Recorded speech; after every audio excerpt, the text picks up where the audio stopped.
excuse me, you look really nice today. You mind if I make your portrait? All right, cool. Just stay right there.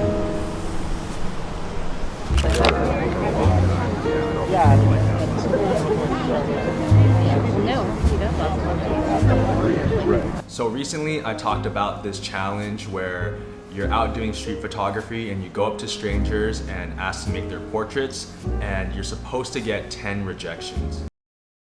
So you go up and ask someone to make their portrait together. Point is trying to show how it's not really as daunting as you think. That being said, I haven't really done that. And the goal of this challenge is to help you develop thick skin, learn how to handle rejection, know that it's not really that big of a deal, but most importantly, to learn that strangers on the street, people you don't know, they're actually pretty open and friendly if you go and ask them to make their portrait. So I decided one afternoon on a trip to go get donuts to do the challenge, and this trip ended up taking longer than expected because I thought I was gonna get rejected pretty quickly. I was just doing a shotgun approach where the first thing interested me, or the first bit of a person, like I just went up to them and just called it out because I was like, I'm trying to get some donuts. Let's just do this rejection challenge, just get over it and then learn my lesson and blah, blah, blah. What happened really surprised me, and unfortunately, I don't have any footage of it. Next time, maybe I can record that, but without further ado, let's just go over the photos and the results. So this first guy on the street was literally a block away from when I left my house. So this guy, he's coming up and he was wearing a real nice suit, looking super fresh, and I just went for it. I just went up and asked to make his portrait. I commented on his suit, on his pocket square, and he was looking real stern. He was one of the people that looked like real stiff, and he was when I talked to him. But once I said, you know, hey, I love your suit, you look great, you know, can we make your portrait? And he was like, sure, yeah, like let's do it. And he was about to cross the street, so we got it done real quick. And this was the first yes of the day. And then a block right after, we're crossing the street, and then I noticed this girl with these yellow flowers in her hand, and I'm like, well, those are beautiful flowers. So I told her like, hey, you holding beautiful flowers, like, can I make your portrait? And she was really nice about it. She was like, yeah, sure. And then we chatted a bit afterwards. I asked her, are the flowers for someone or were they given by someone? And then she said, no, they're for my friend's birthday. I'm going to her birthday dinner tonight. That was really lovely to talk about and chat with her real quick. And literally a block again, I noticed this guy, the security guard. He looked like he was on break and he was just chilling on the bench. He was sitting in a way that was like in a movie or something. And then I told him that. I was like, hey, you're posing like in a movie, man. Like, can I take your portrait? He was hesitant at first. He was like, you know, where's this going, man? Like, is this going on Facebook? You know, blah, blah, blah. And I'm like, nah, man, like, I ain't shit on YouTube or Facebook. If this photo doesn't even turn out well, like, it's not going anywhere. So he was like, alright, yeah, you're good. And then I took his portrait. And then this next one, this was about 2 blocks up. We're getting a encounter every single block, it felt like. But this guy was really interesting, Mr. Brimmer. Yeah, I even got his name because I ended up chatting with him. But we were at the public library courtyard and he looked so interesting, like his style. You can just tell from this photo right now. It's like, damn, this guy got it on today. So just had to let him know. And then it's like, hey, can I make your portrait? He was like, yeah, sure, that'd be great. When he was sitting down, he looked like kind of like he could be mean, but then he ended up being like the jolliest dude. So chill, so open. I did him wrong. I wish I could have taken a better portrait. I mean, look at the vest, man. The pocket, the chain to the button, the cane, the ring, 2 rings, the hat, all of it, the facial hair. And he even taught me a lesson in history because I noticed this pin of 1619 on his collar, and I asked him about it. What is the significance of this pin? And then he was like, oh, I work on this project, the 1619 project. I don't know if he worked on it, but he told me about 1619, and I found out that 1619 was the year that the first slaves, African slaves, came to America. But in 1620, that's when the Mayflower arrived. The whole idea behind the project is to show this dichotomy, this narrative that often gets ignored, that Africans were part of the nation being born. and no one talks about it. I definitely know they did not mention this in my textbooks as a kid, so it was really interesting to learn that, and I didn't expect to learn something while doing this, but I did. So let's go on to the next picture. So started getting into the park. This is all the way, by the way, this is on the way to Krispy Kreme, just trying to get some donuts. But then we're walking, and then I noticed this guy chilling, kind of posed like this, except he wasn't smiling, but he looked super deep in thought. I was like, okay, I gotta talk to this guy. So I went up to him and I said, hey man, you look like super deep in thought. Like, what are you thinking about? I don't know if I asked him what you're thinking about, but the same movie thing. I was like, dude, you look like you're in a movie right now. Can I make your portrait? And then he was a more quiet dude, and he was like, thought about it, and he was like, yeah, sure, let's do it. But prior to this, I just have to say that, so I had gotten, what is it, like 4 yeses already, and there was actually 5 yeses, I think. There's one I didn't mention here on this day, but I asked someone like a while ago. So I've been straight, just 5 yeses, 5 for 5, and I realized that, hey, like, I need to change up this challenge, because I realized that I'm comfortable going up to people and bringing a nice energy to them, and it's been working out. So the one thing I need to work on though is to slow down and take my time, because I've been rushing with these other portraits. Like, hey, let's just get this and let's go. Or like, let's get this, let's chat, let's go. I don't want to waste your time or bother you. But this one, I was like, hey, let me shift my mentality a bit. You've already said yes. You're willing to collaborate with me here. Let's take some more time together and get some more shots. But this really actually happened. I really got his okay, because he was like, hey, can you send me these pictures afterwards? I want to share them with someone important. And then I was like, damn, like someone, okay, like, is this like a lover? Like, who is this? And he was like, and he winked at me, he's like, someone important. And I was like, oh shit, okay, all right. You know what? We gotta take our time. I gotta try and make you look good, my man. So I was working different angles. I think I ended up with 3 pictures of him, but I shot him this way, another shot of him just like straight chilling. I really took my time with him and got different angles and worked with him. I mean, these are the 3 selects, but there were some photos where, because I'm shooting on the Fujifilm X100V, the 35mm is kind of wide. Like, I had to get up in his face. Like, that shit got personal. I was like up in his face, but he was totally okay with it. So took my time with him. But anyways, let's just keep going. That's another yes. And then, oh man, I'm gonna mess up his name again. But this guy was super chill. So we're still in the park and we're walking. And then I noticed this guy looking super fly. Like, just look at his pants. And he had like the Born X-Ray shirt on. I'm really into streetwear. And he had the Cause tote bag with him. I was like, oh dude, this guy's, I already know, like, we're gonna get along. He's chill, he looks chill. He actually looked kind of intimidating, because he had like the shaved head and he had piercings. But again, I went up to him, I was like, you look super cool, like, can I make your portrait of you just reading? Because he was reading this book. It was a whole mood. And then he was like, yeah, sure, yeah.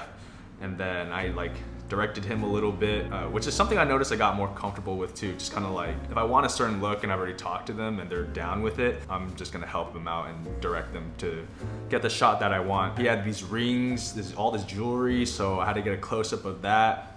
Super sick. And then got a front portrait of him, and yeah, super cool dude. Oh my God, one of the most interesting stories. He's about to go to Japan to study ceramics and be an apprentice, and that takes like 5 to 10 years, which is insane. But he's got a vision for himself of businesses he wants to own and how to get his product into places in the future. So I'm definitely going to be following his journey. And I made a friend. I actually chatted with him for like a good 20 minutes, man.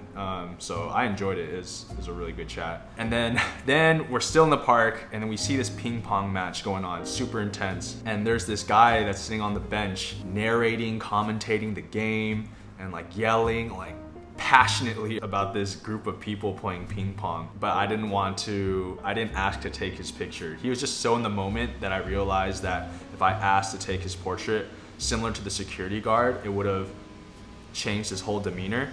And he was going at it. He was in the moment. So I was being real sneaky, and then I just, from a low angle, just kept snapping pictures while he was going off, and got one of him in his splurge. So Love this photo. And then this is the guy who won the ping pong match. I actually didn't ask to take his portrait either. I realized he won, and then I was in it too. So I went up and I was like, yo, like flex for the camera for the champ or something like that. And then he just threw me this and I took his picture. He was cool with it. This is the last photo. There was a guy on the corner of a street.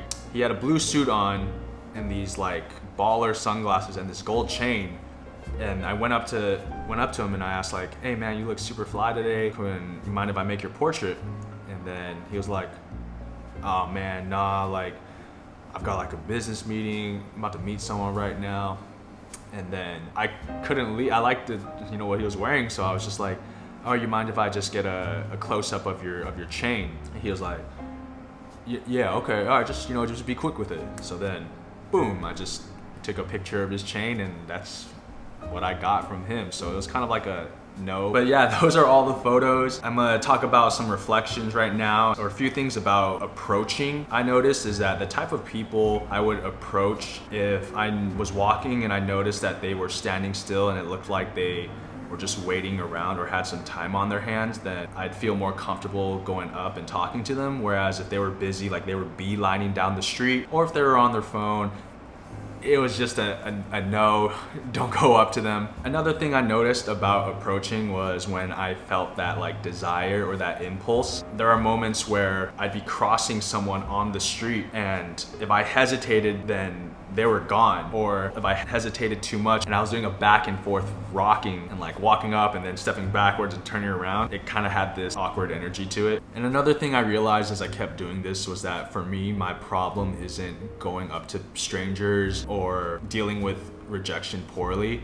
It was actually learning how to slow down. Figuring out once they've said yes, it's okay to take my time, direct them, get different shots, instead of just taking one picture and then saying thanks and then leaving. It was pretty surprising that most of these people were really happy about getting their portraits made. So take that as you will. Sure, this was about making photos, but I also heard interesting stories and I felt alive and out of my own world. This was supposed to be a trip to get donuts, and then this plain old Thursday afternoon became a complete adventure. I learned about 1619. I learned about this guy going to Japan to become a ceramics apprentice for the next 5 to 10 years. I saw an intense ass ping pong match. The bad thing I noticed about this is it does take a lot of times. I was trying to get 10 rejections. I ended up only having 8 or 9 total interactions, so I didn't even really complete the challenge. But the good thing is I made new friends. I learned about not only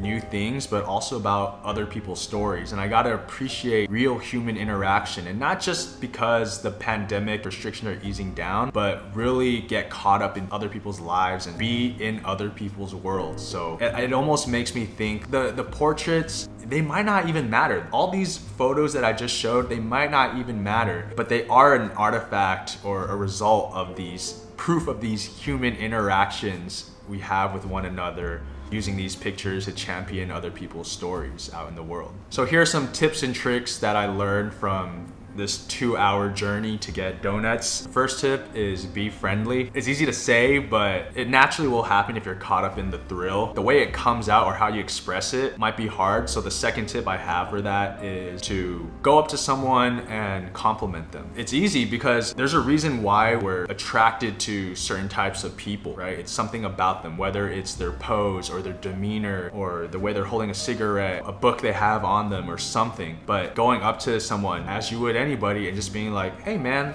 that's a cool shirt, or like, yo, you look like you're straight out of a movie. Complimenting them or something they have with them, asking about them, being curious, and then, hey, like, you mind if I make your portrait? And you'll be surprised at their response, whether it's a yes or a no. If you come at them friendly, then they'll respond friendly. Like, even if it's a no, the 2 no's I've gotten, the 1 or 2 have just been like, not like, nah, dude, like, fuck off, but like, oh, no, man, like, I'm busy right now. And it's like, oh, okay. So it's not even, the rejection's not even that bad. My third tip is shifting the language, going up to people and asking, hey, can I take your portrait, or can I shoot your portrait? Those are really aggressive words, like shoot, take. Like, I'm taking something from you. I'm not offering you or giving you anything. It's like a one-sided transaction. It feels like a business deal. Whereas what I would say is, do you mind if I make your portrait?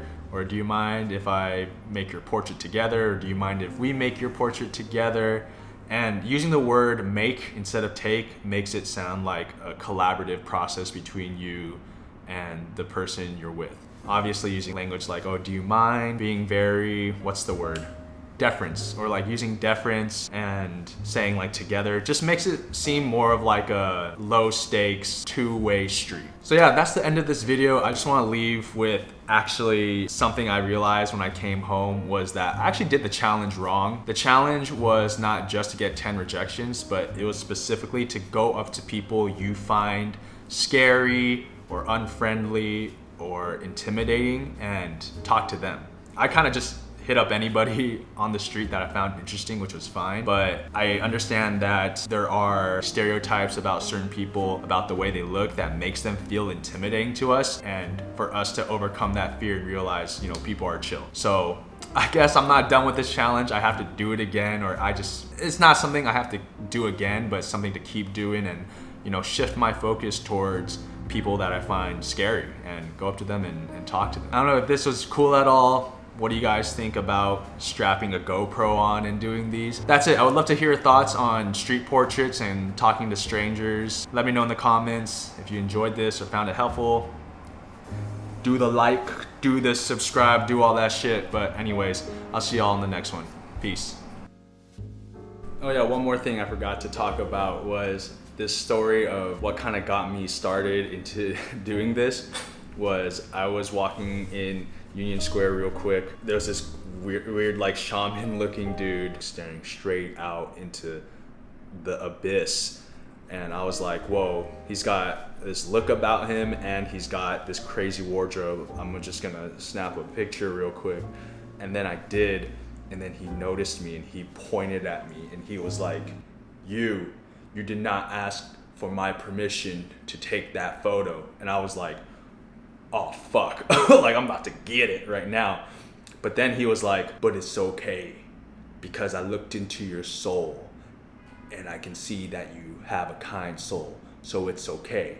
But next time you gotta ask for permission. And I was like, you got it, man. Like, yo man, I'm sorry, like I can delete it if you want. No, it's okay, you can keep it. But I'm just telling you, because if you do that to the wrong cats, you could find yourself in trouble. So I'm just looking out for you.